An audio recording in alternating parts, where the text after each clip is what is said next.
ಅವ್ರಿಗೀಗ tight ಮಾಡಿದಾರ. ಅವಾಗ C camera ಇದ್ದಿದ್ದಿಲ್ಲ, ಈಗ ಸಿ ಕ್ಯಾಮ್ರಾ ಬಂದಿದ್ದು. ನಾನು ದರ್ಶನ್ ಕೇಸ್ನ ಇನ್ವೆಸ್ಟಿಗೇಷನ್ ಹೆಂಗೆ ಮಾಡ್ಬೇಕನ್ನೋ ಆಸೆ ಇತ್ತಂದರೆ ದರ್ಶನ ಕರ್ಕೊಂಬ ಅದು ಬಂದ ಅಂದಿದ್ದು ಯಾವುದು ದಾಖಲೆ ಇಲ್ಲ. ಆರೋಪಿಗಳ ಹೇಳಿಕೆ ಮೇಲೆ ಈ ಕೇಸ್ ನಡೀತಾ ಇದೆ. ಎಂಟೈರ್ ಲೈಫಲ್ಲಿ ಎಂತೆಂಥ ಕೇಸ್ಗಳ ನೋಡಿದ್ದೀರಾ? ದರ್ಶನ್ ಅವ್ರ ಕೇಸಲ್ಲಿ ಇಲ್ಲಿವರೆಗೂ ಬೇಲ್ ಆಗಲಿಲ್ಲ, ಆರೋಪಿ ಅಂತಲೂ ಪ್ರೂವ್ ಆಗಿಲ್ಲ, ಆದರೂ ಜೈಲಲ್ಲಿದ್ದಾರೆ. ಯಾಕೆ ಬರ್ತಾರ ಅವರು ಹೆಂಗೆ ಅಂತ ನೋಡ್ರಿ, ಇದು ದರ್ಶನ್ ಅವ್ರ ಕೇಸು. ಆ ಪ್ರಕರಣದಲ್ಲಿ ಸೆಕ್ಷನ್ ಏನಿದ್ವು, ಫಸ್ಟ್ಗೆ ಆರೋಪಿಗಳು ಅರೆಸ್ಟ್ ಆದಾಗ ಅವರು ಪೊಲೀಸ್ ಸ್ಟೇಷನ್ಗೆ ಅರೆಸ್ಟ್ ಆಗಿದ್ದಾರೆ. ಕೋರ್ಟ್ಗೆ ಡೈರೆಕ್ಟ್ ಅರೆಸ್ಟ್ ಆಗಿದ್ದರೆ ಅದು 164 ಸ್ಟೇಟ್ಮೆಂಟ್ ಸ್ಟ್ರಾಂಗ್ ಆಗಿತ್ತು. ಅವರು ಆರೋಪಿಗಳು ಏನು 3 ಮಂದಿ 3 ಲಕ್ಷ 30 ಲಕ್ಷ ತೊಗೊಂಡೇನು ಸರೆಂಡರ್ ಆಗಿದ್ರಲ್ಲ, ಪೊಲೀಸ್ನವ್ರು ಸರೆಂಡರ್ ಆದ್ರು. ಅವರು ಅದು ಸ್ಟ್ರಾಂಗ್ ಆಗಂಗಿಲ್ಲ. 164 ಸ್ಟ್ರಾಂಗ್ ಆಗಂಗಿಲ್ಲ. ಯಾಕಂದರೆ ಅವ್ರು ಪೊಲೀಸರಿಂದ ಹಾಜರಾಗಿ ಅವರು ಅಲ್ಲಿ ಬಂದು ಹೇಳ್ಯಾರಂದ್ರೆ ಅವ್ರು ಭಯ ಹುಟ್ಟಿಸಿ ಹಂಗೆ ಹೇಳಿದ್ದಾರೆ. ಆ ಒಂದು ಕಂಪ್ಲೇಂಟ್ ಆಗುತ್ತೆ ಹೊರತು ಅದು ಸ್ಟ್ರಾಂಗ್ ಆಗಂಗಿಲ್ಲ. ಆರೋಪಿಗಳು ಸೀದಾ ಕೋರ್ಟಿಗೆ ಬಂದ ಸ್ವಾಮಿ ನಮ್ಗೆ ರಕ್ಷಣೆ ಕೊಡಿ, ನಾವು ಕೊಲೆ ಮಾಡೇವಂತಂದು ಜಡ್ಜ್ ಹತ್ರ ಒಪ್ಕೊಂಡಾಗ ಅವ್ರು ಕೊಡ್ತಾರೆ ನೋಡಿ 164 ಸ್ಟೇಟ್ಮೆಂಟ್, ಅದು ಸತ್ಯ ಆಗುತ್ತೆ. ಏನಂತೀರಿ? ಇವತ್ತು ಏನಾಗೈತೆ ಅಂದರೆ ದರ್ಶನ್ ಅವ್ರ ಕೇಸಿಗೆ ಜಾಮೀನು ಸಿಕ್ಕಿದೆ. ನನಗೇನು ಬೇಕಾಗಿತ್ತು, ಯಾವುದೇ ಒಂದು ಸೆಕ್ಷನ್ಗೆ ಮೊದಲು ಸಿಕ್ಕಿಲ್ಲ ಅವ್ರಿಗಿನ್ನ. ಕೇಳ್ರಿ, ಇಲ್ಲ ಜಾಮೀನು ಸಿಕ್ಕಿದೆ. ಯಾಕಂದ್ರೆ ಯಾವುದೇ ಒಂದು ಕೇಸ್ಗೆ ಮೊದಲು ಜಾಮೀನು ಪಡಿಬೇಕು, ಆಮೇಲೆ ಕೇಸಿನ ವಿಚಾರಣೆ ನಡೆಸಬೇಕು.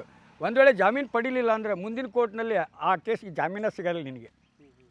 ಈಗ ಪ್ರಜ್ವಲ್ ರೇವಣ್ಣ ರಾಷ್ಟ್ರಪತಿ ಮುರ್ಮು ಅವರು ಕ್ಷಮಾದಾನ ಮಾಡಿದ್ದಾರೆ. ಯಾಕೆ ಮಾಡಿದರು? ಯಾಕಂದ್ರೆ ಇವತ್ತು ನಮ್ಮ ಕರ್ನಾಟಕದಾಗ ಎಷ್ಟು ಮಂದಿಲ್ಲ ಉಮೇಶ್ ರೆಡ್ಡಿ ಅವರೆಲ್ಲ ಇನ್ನು ಕೇಸ್ ಅದು ಅವನು ಹ್ಯಾಬಿಚುವಲ್ ಆಗಿದ್ದಾನೆ ಅಂಥವ್ನು ಕ್ಷಮಾದಾನ ಮಾಡೋದು ತಪ್ಪಾಗುತ್ತೆ. ಇವತ್ತು ಎಷ್ಟೋ ರಾಷ್ಟ್ರಪತಿಗಳು ಬಂದು ಹೋದ್ರು, ಇವತ್ತು ದೇಶ ಸುತ್ತಲಿಲ್ಲ, ಕೋಶ ಓದಲಿಲ್ಲ, ಕುಂತಲ್ಲೇ ಆಟ ಆಡಿದ್ರೆ ಇದು ದೇಶನ ಕಾಪಾಡೋಕ್ಕಾಗುತ್ತಾ? Had the crime but not the criminal. ಪ್ರಜೆಗಳ ಹಕ್ಕಿಗೆ ಎಂಥ ಧಕ್ಕೆ ಆಗ್ತೈತೆ ಅನ್ನೋದು ಸರ್ವೆ ಮಾಡ್ಬೇಕ್ರಿ. ಇವತ್ತು ಎಲ್ಲರಿಗೂ ಪ್ರಧಾನಮಂತ್ರಿಗಿಂತ ಉನ್ನತ ಸ್ಥಾನ ಇರೋದ ನಮ್ಮ ರಾಷ್ಟ್ರಪತಿಯವರಿಗೆ, ಹೌದು ತಾನೇ?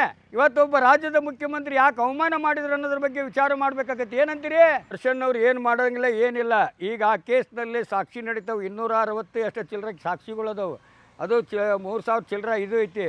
ಎಷ್ಟು ಜನ ತೊಗೊತಾರೆ, ಎಷ್ಟು ಜನ ಇಲ್ಲ. ಯಾಕಂದರೆ ಡೇಟ್ ಕೊಡೋಕ್ಕೆ ಸಮಯ ಸಿಗೋದಿಲ್ಲ ನ್ಯಾಯಾಲಯಕ್ಕೆ. ಇವತ್ತು ಅವ್ನ ಕೇಸ್ ಯಾವ ರೀತಿ ನಡೆಸ್ತಾರೆ, ಜೈಲ್ನಾಗ ಇಟ್ಟು ನಡೆಸಿದ್ರೆ ಅತಿ ಶೀಘ್ರದಲ್ಲೇ ತೀರ್ಪು ಆಗ್ಬೇಕು 8-9 ತಿಂಗಳದಾಗ. ಮತ್ತು ಅವ್ರು ಜಾಮೀನು ಕೊಟ್ಟರೆ ಹೆಂಗೆ ನಮ್ಮ ಸಂಜಯ್ ದತ್ 20 ವರ್ಷ ಒಂದು ದೇಶದ್ರೋಹ ಕೆಲಸದಲ್ಲಿ ಕೇಸ್ನಲ್ಲಿ ಇದ್ನಲ್ಲ, ಪಾಕಿಸ್ತಾನಕ್ಕೆ ಸಪ್ಲೈ ಮಾಡಿದ ಬಂದೂಕ, ಅದರಲ್ಲಿ ಟಾಡಾ ಕೇಸ್ನಲ್ಲಿ ಸಾಧು ಶೆಟ್ಟಿ ಮತ್ತು ಅವ್ರಿಗೆ ಹಾಕಿದಾಗ ಆ ಒಂದು ಅವ್ರು ಜಾಮೀನು ಪಡ್ಕೊಂಡ್ಬಿಟ್ರು. ಜಾಮೀನು ಪಡ್ಕೊಂಡು 20 ವರ್ಷ ಪಿಕ್ಚರ್ ಮಾಡಿ ಕೋಟಿ ಗಂಟೆ ದುಡ್ಡು ಮಾಡ್ಕೊಂಡು ಆಮೇಲೆ ಶಿಕ್ಷೆ ಪಡ್ಕೊಂಡ್ರು ಅವರು. ಇವತ್ತು ದರ್ಶನ್ಗೆ ಹಂಗಿಲ್ಲ, ಅವನು ಜಾಮೀನು ಕೊಟ್ಟು ಒಮ್ಮಿಗಿಲ್ಲ ಜಾಮೀನು ಹಾಳು ಮಾಡಿಬಿಟ್ರು.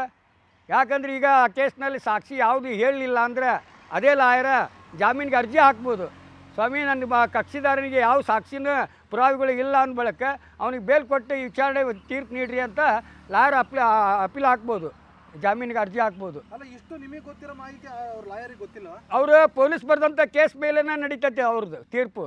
ಆದ್ರೆ ನಂದು ಹಂಗೆ ಬರೋಂಗಿಲ್ಲ. ನಾನು ದರ್ಶನ್ ಕೇಸ್ನ ಇನ್ವೆಸ್ಟಿಗೇಷನ್ ಹೆಂಗೆ ಮಾಡ್ಬೇಕನ್ನೋ ಆಸೆ ಇತ್ತಂದರೆ ದರ್ಶನ್ ಅವ್ರ ಹತ್ರ ಹೋಗಿ ಕುಲಂಕುಷವಾಗಿ ಬೇಕಾದ್ರೆ ಒಂದು ಆರೋಪ ಮಾಡಿ ಅಡ್ಮಿಷನ್ ಆಗಿ ಅವನಂತಲ್ಲಿ ಕುಂತು ಎಲ್ಲ ವಿಚಾರ ತಿಳ್ಕೊಂಡು, ಹೌದಲ್ಲ, ಅದನ್ನು ತಿಳ್ಕೊಂಡು ಆಮೇಲೆ ಪೊಲೀಸ್ ಬರೆದಂಥ ಚಾರ್ಜ್ ಶೀಟಿ ತೊಗೊಂಡು ಆಮೇಲೆ ನಾನು ಸ್ಟಡಿ ಮಾಡಿದರೆ ಡಿಫ್ರೆನ್ಸ್ ಪಾಯಿಂಟ್ ಆದರೆ ತೆಗೆದ್ರೆ ಯಾರು ಅಪರಾಧಿ ಯಾರು ನಿರಪರಾಧಿ ಅನ್ನೋದು ಕಂಡು ಹಿಡಿತೈತಿ. ಯಾಕಂದರೆ ಒಂದು 5 ಜನ ಇರ್ತಾರೆ, ಒಂದು ಬಡಿಗೆ ಹಿಡ್ತಾರೆ, ಒಂದು ದೊಣ್ಣೆ ಹಿಡಿದಿರ್ತಾನೆ, ಒಬ್ಬನು ಚಾಕು ಹಿಡಿದಿರ್ತಾನೆ. ಯಾವ ಹತಾರದಿಂದ ಸತ್ತ ಅನ್ನೋದು ಆ DNA ಹೇಳಿಕೆ ಮೇಲೆ ಅವನು ಒಂದೇ ಆರೋಪಿ ಆಗ್ತಾನೆ. ಏನಂತೀವಿ? ದರ್ಶನ ಕರ್ಕೊಂಬ ಅದು ಬಂದ ಅಂದಿದ್ದು ಯಾವುದು ದಾಖಲೆ ಇಲ್ಲ. ಆರೋಪಿಗಳ ಹೇಳಿಕೆ ಮೇಲೆ ಈ ಕೇಸ್ ನಡೀತಾ ಇದೆ, ಪ್ರತ್ಯಕ್ಷ ಸಾಕ್ಷಿಗಳು. ಆದರೆ ಸಿ ಕ್ಯಾಮ್ರಾದಲ್ಲಿ ಏನು ಐತೋ ಏನು ಇಲ್ಲ ಅನ್ನೋದ್ರ ಬಗ್ಗೆ ನನಗೆ ಹೇಳೋಕ್ಕಾಗಲ್ಲ. ಸಾಕ್ಷಿಗಳು ಮಾತ್ರ ದರ್ಶನ್ ಅವ್ರನ್ನ ಬಿಟ್ಟು ಕೊಡೋಂಗಿಲ್ಲ. ಗ್ಯಾರಂಟಿ ಬರ್ತಾರೆ ಅಲ್ರಿ. ರುಂಡವನ್ನು ಚೆಂಡಾಡಿದ ಗಂಡು ಗಲಿ ರಾಮ ಅಂತಂದು ಇದೇ ಕೊಪ್ಪಳ ಜಿಲ್ಲಾ ಕುಷ್ಟಗಿ ತಾಲೂಕು ಕೇಳ್ರಿಲೆ ಹನುಮಸಾಗರ ಒಂದು ತಾಂಡಾದಲ್ಲಿ ನಾ ಕುಷ್ಟಗಿ ಜೈಲಿನಾಗಿದ್ದೆ. ಅವನು ಅಕ್ಕನ್ನ ಹೊಡೆದಿದ್ದಕ್ಕೆ ಅವನ ಆ ಊರಾಗ ದಾದಾ ರೌಡಿಜಮ್ ಮಾಡೋ ಒಂದು ರುಂಡನ ಹಾರಿಸಿ ಅವ್ನು ರುಂಡನ ಸಾಕಲ್ಲಿ ಕಟ್ಕೊಂಡು ಹನುಮಸಾಗರ ಸ್ಟೇಷನ್ಗೆ ಬಂದು 302 ಮರ್ಡರ್ ಕೇಸ್ ಹಾಕಿಸ್ಕೊಂಬಂದ. ಈಗ ಅವ್ನು ಮೆರ್ಯಾಕತ್ತಿಲ್ಲ ಊರಾಗ. ಅದೇ ರೀ, ಅಲ್ಲಿ ಏನಂದರೆ ಇಲ್ಲೇ ಅವರ ಒಂದು ಫಿಲ್ಮ್ ಹೀರೋಗಳೇನದ ನೋಡು, ಅವರೇ ಅವನ್ನ ಹತ್ತುತ್ತಾ ಇರೋದು. ಇವತ್ತು ನೋಡಿ ಅವ್ನು ಅರೆಸ್ಟ್ ಮಾಡಿದವನ ಕಡೆಯಿಂದ ಸನ್ಮಾನ ಮಾಡಿಸ್ಕೊತಾರೆ ಅಂದರೆ ಹೌದಂತಿಲ್ಲಂತೆ. ಈಗ ನಾನೇನಂತೀನಿ, ತಲೆ ಬೇಕು. ಇವತ್ತು ನಾನು ಸಿಗ್ಲಿ ಬಸ್ ಸಾಮಾನ್ಯ ಕಳ್ಳ. ನಾನು ಒಂದು ಗ್ರಾಮ ಪಂಚಾಯತಿ ಪ್ರಧಾನಮಂತ್ರಿ ಆಗ್ಬೋದು, ಒಂದು ಗ್ರಾಮ ಪಂಚಾಯತಿ ಗೆಲ್ಲೋದು ಬೇಕು. ಅಂಥದ್ರಲ್ಲಿ ಈ ಸಿಗ್ಲಿ ಬಸ್ ನನ್ನ ಊರಾಗನ ದೇವಸ್ಥಾನ ಕಳ್ಳಾಗಿ ಊರಿಂದನೇ ಬಹಿಷ್ಕಾರ ಆಗಿ ಊರು ಬಿಟ್ಟು ಹೋಗಿ 22 ವರ್ಷದ ನಂತರ ಆ ಊರಿಗೆ ಬಂದಾಗ ಆ ತಾಯಿ ಋಣ ತೀರಿಸಿ ನನ್ನ ಹೆಂಡತಿನ ಎಲೆಕ್ಷನ್ ನಿಂದಿರಿಸಿ ಓಟ್ ಹಾಕ್ರಿ ಅಂದೆ. ಏನಂತೀರಿ? ಪಕ್ಷೇತರನಿಂದ ಓಟ್ ಹಾಕಿ 2 ಓಟ್ನಲ್ಲಿ 58 ವರ್ಷದ ದಾಖಲೆ ಮುರಿದು ಕೊಟ್ರಿ ನಾನು. ಯಾಕೆ ಹೇಳಿ? ಯಾಕೆ ಶಿವರಾಜನ್ನ ರಾಜ್ಕುಮಾರನ್ನ ಮಗ ಹೌದಲ್ಲ, ಒಳ್ಳೆ ಹೀರೋ, ಅವ್ರು ಹೆಂಡತಿ ಮುಖ್ಯಮಂತ್ರಿ ಮಗಳು, ಯಾಕೆ ಗೆಲ್ಲಿಲ್ಲ? ಎಲ್ಲದಕ್ಕೂ ತಲೆ ಬೇಕು ಸರ್. ಇವತ್ತು ದರ್ಶನ್ ಅವ್ರು ಜೈಲ್ನಾಗ ನರಕ ಅನುಭವಿಸಕತ್ತಾರ. ಹಾಂ, ಇವತ್ತು ಸಿಗ್ಲಿ ಬಸ್ ಯಾಕೆ ಅರಮನೆ ಮಾಡ್ಕೊಂಡ ಅಂತ ನಿಮ್ಮ ಪ್ರಶ್ನೆ ಬಂತು.